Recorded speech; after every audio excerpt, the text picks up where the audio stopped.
14 miliar tahun lamanya dunia ini udah bertahan. 200.000 tahun lalu baru manusia mulai berjalan. Baru 74 tahun yang lalu sebuah negara kepulauan bernama Indonesia dikenal seisi dunia. Disadari atau enggak, banyak banget pelajaran yang bisa kita ambil dari sepanjang masa ini. Dari hal kecil kayak kenapa ada yang makan pakai sendok dan ada yang pakai tangan, sampai alasan negeri kita dijajah sama orang asing selama ratusan tahun. Semua dicatat dan catatan itu berkembang menjadi ilmu yang ada untuk membantu kita ngelihat ke masa lalu.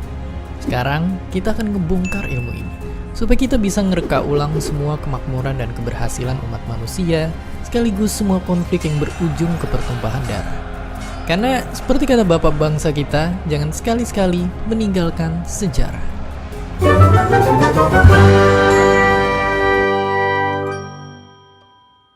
Kalau dengar kata sejarah aja kita udah langsung ngantuk, mungkin itu karena cara pandang yang kita pakai selama ini salah. Padahal, gampangnya banget, sejarah itu bisa kita ibaratin kayak kamera di HP kita. Ya, dia berguna untuk bantu kita nyimpen kenangan.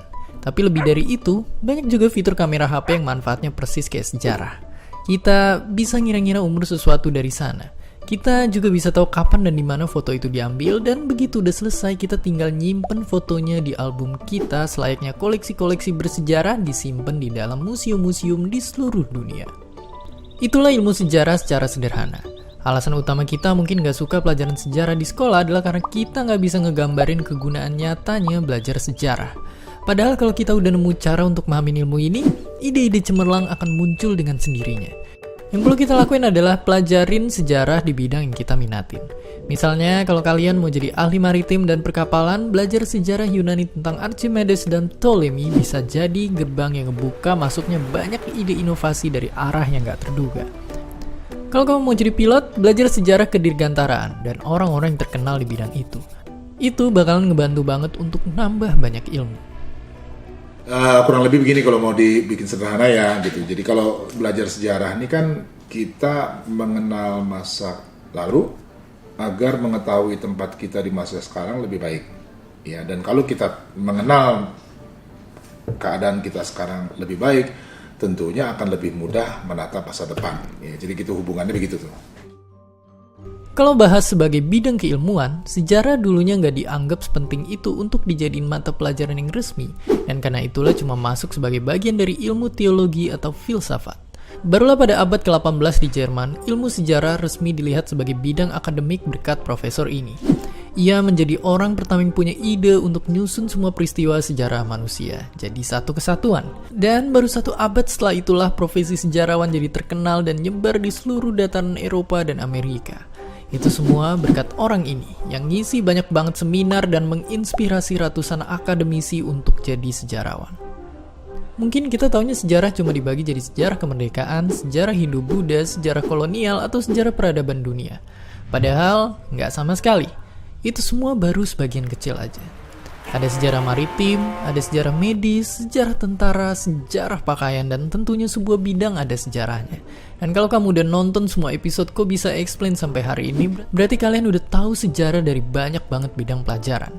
Kalian udah tahu sejarah filsafat yang melahirkan ilmu, sejarah matematika sampai jadi kode alam semesta, hingga sejarah fisika, kimia, biologi, kesehatan, psikologi, sosiologi, ekonomi, politik, dan geografi. Dalam 50 tahun terakhir aja, sains dan teknologi udah berkembang dengan sangat pesat. Kita udah berhasil menembus awan dan menginjak bulan. Kita udah nemuin banyak teori dan cara baru untuk ngurangin angka kemiskinan di seluruh dunia. Dan untuk bisa nemu semua inovasi itu, ilmu sejarah jadi senjata utama untuk ngulik sampai ke akarnya. Lewat koleksi-koleksi sejarah yang bikin kita tahu peristiwa-peristiwa yang udah kejadian di dahulu kala, kita bisa ambil banyak pelajaran dari sana. Dan gak berhenti di pengetahuan tapi juga nilai moral dan inspirasi.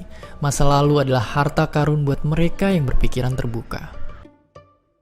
Kalau sekarang sebetulnya batas-batas ilmu seperti itu udah nggak terlalu relevan ya. Jadi misalnya kalau dulu sejarah belajar sejarah aja gitu, sekarang enggak gitu. Banyak ilmu lain yang udah berhubungan dengan sejarah gitu ya. Jadi sosiologi, terus geografi, macam-macam gitu ya. Jadi orang mempelajari sejarah di berbagai bidang.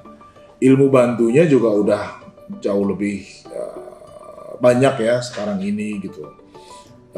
Misalnya kimia gitu. Itu juga berguna untuk sejarah, untuk mengetahui misalnya dengan pengukuran karbon usia dari peninggalan tertentu gitu ya.